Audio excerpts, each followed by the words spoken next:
முன்னாள் பள்ளிக்கல்வித்துறை அமைச்சராக இருந்த அன்பில் மகேஷ் பொய்யாமொழி அவர்கள் தமிழக வெற்றிக் கழகத்தில் இணையறதுக்கான முயற்சிகளை மேற்கொண்டுட்டு இருக்கார் அப்படின்ற மாதிரியான ஒரு தகவல்களானது வெளியாகி இருக்குங்க.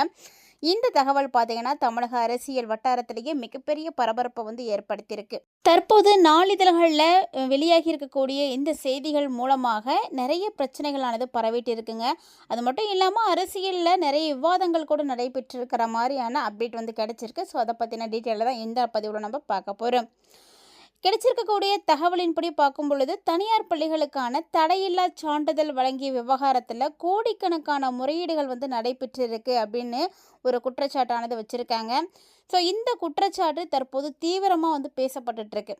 ஸோ இந்த விவகாரத்தில் தன்னை சுற்றி சட்ட ரீதியான நடவடிக்கைகள் வரக்கூடும் அப்படின்ற ஒரு பயத்தில் அன்பில் மகேஷ் புதிய அரசியல் நகர்வை பரிசீலித்து வர மாதிரி ஒரு சில தகவல்கள் வெளியாகி இருக்குங்க.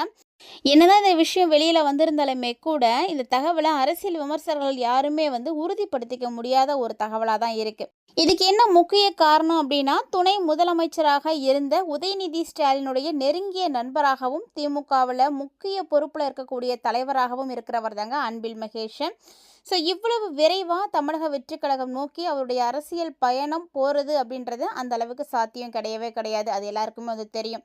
இருந்தாலும் இந்த ஒரு விஷயம் இப்போ லீக் ஆகிருக்கு. ஸோ இது உண்மையாக இருக்குமா பொய்யா இருக்குமா அப்படின்ற மாதிரியான தீவிரமான பேச்சுவார்த்தைகள் போயிட்டு இருக்குது. ஸோ இவங்க அந்த அளவுக்கு போக மாட்டாங்க அப்படின்றது ஒரு முக்கியமாக முன் வச்சிருக்கக்கூடிய கருத்தாகவும் இருக்குது. ஸோ இதை தான் ஃபஸ்ட்டு எல்லாருமே யோசிப்புக்கணும். ஏன்னா அவர் அரசியலில் அவர் ஒரு பதவியில் இருக்கிறார் அப்படின்றத தாண்டி உதயநிதி ஸ்டாலினோட நல்ல ஒரு நண்பராக இருந்திருக்காரு. எல்லா இடங்கள்லையுமே பள்ளி கல்வித்துறை அமைச்சராக இருந்தவர் இப்போ வரைக்குமே பார்த்தீங்கன்னா இவர் வேறு கட்சிக்கு போக போகிறார் அப்படின்றதுக்கான எந்த விதமான அதிகாரப்பூர்வமான விளக்கமும் கிடைக்கல. ஆனால் எல்லாரும் பேசிட்டு தான் இருக்காங்க. ஸோ அன்பில் மகேஷ் பொய்யாமொழி தரப்பில் இருந்தோ இல்லைன்னா தாவேக வெற்றி கழக தரப்பில் இருந்தோ இந்த தகவல்கள் குறித்து எந்த விஷயமும் இன்னும் வெளிவராமல் தான் இருக்குது. ஆனால் வெளியாகி இருக்கக்கூடிய தகவல்கள் பார்த்திங்கன்னா இவங்க இங்கேருந்து அங்கே போய் சேர போகிறாரு அப்படின்ற மாதிரி. ஸோ அரசியல் வட்டாரங்களில் இது ஒரு விஷயம் பார்த்திங்கன்னா பேசு பொருளாக மட்டும்தான் இருந்துகிட்டு இருக்குது. பேசு பொருளாக இருந்தாலுமே கூட அது எப்போ அதிகாரப்பூர்வமாக உறுதிப்படுத்தப்படுதோ அப்போ தான் எல்லாருமே நம்பணும். ஸோ இது வரைக்கும் அது அதிகாரப்பூர்வமாக உறுதிப்படுத்தாத தகவலாக தான் இருந்துகிட்டு இருக்குது. ஸோ அப்படி இருக்கும்போது அந்த ஒரு விஷயத்தை நம்ம உண்மையானதாக கன்சிடர் பண்ணுறதுக்கான வாய்ப்புகள் ரொம்ப ரொம்ப கம்மி தான். ஏன்னா அன்பில் மகேஷ் திமுகவில் இருக்கக்கூடியவர். அது ரொம்ப நாளாக திமுகவில் இருக்கிறாரு. அவர் எப்படிங்க திடீர்னு தாவேக்கு போக முடியும்? ஸோ அரசியல் விமர்சகர்களுடைய கருத்துக்கள் எப்படி இருக்குது அது அப்படி பார்த்திங்கன்னா, முன்னாள் கல்வித்துறையில் இருக்கக்கூடிய அமைச்சராக இருந்த அன்பில் மகேஷ் பொய்யாமொழி தமிழக வெற்றி கழகத்தில் இப்போ போக போகிறாரு. இந்த விஷயந்தான் எல்லாரும் பேசிகிட்டு இருக்காங்க. ஏன்னா தாவேக்கால இணையத்துக்கு முக்கியமான ஒரு சில காரணங்கள் இருக்குது. அதை குறித்து அரசியல் விமர்சகங்கள் பார்த்திங்கன்னா ஒரு சில விஷயங்களை வெளியிட்டிருக்காங்க. அதாவது முதல்ல அவருக்கு கைது பயம் வந்துருச்சு. ஒருவேளை அவர் தாவேக்கால இணைய போகிறார் அப்படின்னா அவருக்கு இருக்கக்கூடிய ஃபஸ்ட்டு பிரச்சனையே கைது பயம்தான். ஏன்னா தனியார் பள்ளிகளுக்கு அவர் தடையில்லா சான்றிதழ் என்ஓசி கொடுத்ததில் நிறைய பணம் மோசடி பண்ணிட்டார். கோடிக்கணக்கில் பணம் கையாடல் பண்ணப்பட்டு இருக்குது. அந்த விவகாரம் எல்லாருக்கும் இப்போ வெளிவந்துருச்சு. ஸோ இப்போ இருக்கக்கூடிய கல்வி அமைச்சர் போய் எல்லா விஷயத்தையும் போட்டு போட்டு வச்சுட்டாரு.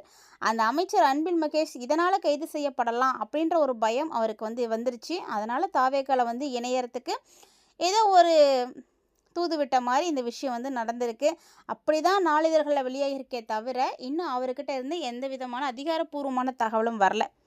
அதே போல் இதுக்கு பயந்துட்டு தான் அன்பில் மகேஷ் பொய்யாமொழிக்கு தனக்கு நெருக்கமானவர்கள் மூலமாக தாவேக்கால இணைவதற்கான தூதுகள் அனுப்பியிருக்காரு அப்படின்ற மாதிரி பேசிகிட்டு இருக்காங்க.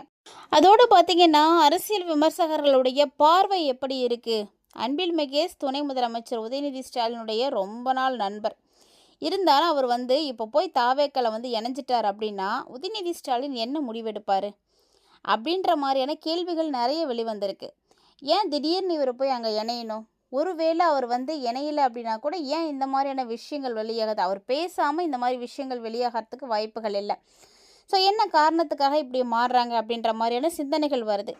ஒருவேளை இவர் திமுகலேருந்து தாவேக்காக்கு போயிட்டார் அப்படின்னா கண்டிப்பாக மு.க. ஸ்டாலின் அவர் விட்டாலும் விடுவாரே தவிர உதயநிதி ஸ்டாலின் அந்த அளவுக்கு விட வாய்ப்பில்லை. ஏன்னா அவர் கண்டிப்பாக அதுக்காக ஒரு ஸ்டெப் எடுத்தவர். ஏன்னா உதயநிதி ஸ்டாலின் அவர்களை பற்றி நிறைய விஷயங்கள் அன்பில் மகேஷ்க்கு தெரியும். அதேமாதிரி அன்பில் மகேஷை பற்றி ஃபுல் அண்ட் ஃபுல் வந்து உதயநிதி அவர்களுக்கு தெரியும். ஸோ இப்படி இருக்கும்போது திடீர்னு இந்த மாதிரியான விஷயங்கள் நடக்கிறதுக்கு சாத்தியம் இருக்கா அப்படின்னா கண்டிப்பாக அது கொஷின் மார்க் தான். அதே மாதிரி ஒரு சில விமர்சகர்கள் என்ன சொல்கிறாங்க அப்படின்னா, அன்பில் மகேஷ் தன்னுடைய கொள்கையை விட சிறைக்கு போகலாம் அப்படின்றதுக்காக முடிவெடுக்கலாம் அப்படின்ற மாதிரி சொல்கிறாங்க. ஸோ சிறைக்கு செல்றத வந்து தவிர்க்கணும் அப்படின்றதுக்காக கூட இந்த மாதிரியான முடிவுகளை எடுக்கலாம் அப்படின்னு ஒரு சிலர் வந்து சொல்லிட்டு இருக்காங்க. ஸோ இவங்க என்ன செய்ய போகிறாங்க? ஒன்று அவர் வந்து கொள்கையை வந்து கடைபிடிக்க போகிறாரா, இல்லை வந்து சிறைக்கு போக போகிறாரா? இது வந்து ஒரு மிகப்பெரிய டார்கெட். இப்போ தமிழ்நாட்டினுடைய முதலமைச்சராக பொறுப்பேற்றிருக்கக்கூடிய விஜய் அவர்கள் ஒவ்வொரு துறையிலையும் எல்லா விஷயங்களையும் சரி பண்ணணும் அப்படின்றதுக்காக அமைச்சர்கள் மூலமாக வந்து செயல்பட்டு இருக்காரு. ஒவ்வொரு துறையில் இருக்கக்கூடிய அமைச்சர்களும் சிறப்பாக வந்து செயல்பட்டு இருக்காங்க. அப்படி தான் இப்போது கல்வித்துறைக்கு வந்திருக்காங்க. ஸோ கல்வித்துறையில் ஏகப்பட்ட மோசடிகள் வந்து நடந்திருக்கு. ஸோ அன்பில் மகேஷ் மூலமாக மட்டும்தான் இது வந்து நடந்திருக்கிறதுக்கு வாய்ப்புகள் இருக்குது. ஏன்னா வேறு யார் மூலியமாக அது நடக்கிறதுக்கு வாய்ப்பு இல்லை. அப்படிங்கும்போது அந்த விஷயங்கள் எல்லாமே வந்து இப்போ ஆட்சியில் இருக்கக்கூடிய விஜய் அவர்கள் வந்து கண்டுபிடிச்சிருக்காங்க. ஸோ அதனால் இவர் பயந்துட்டு கூட இந்த விஷயத்தை வந்து செய்யலாம்.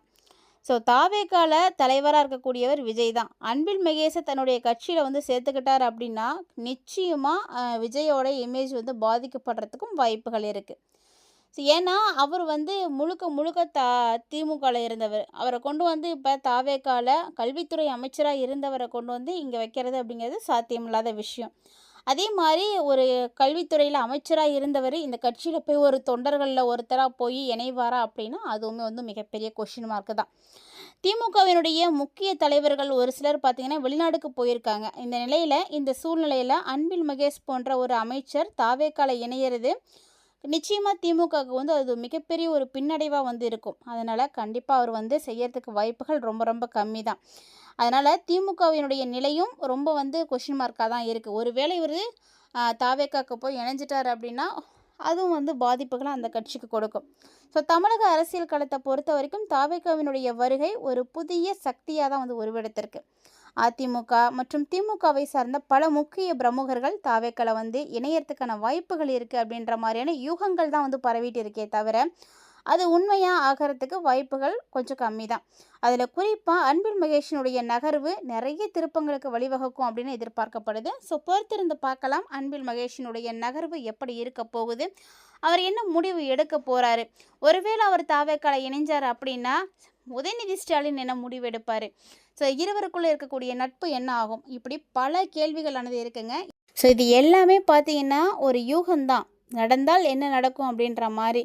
ஆனால் இது கண்டிப்பாக அதிகாரப்பூர்வமாக இன்னும் 2 தரப்பில் இருந்துமே விஷயம் வெளியாகலை அப்படின்றது தான் உண்மையான ஒரு விஷயமும் கூட.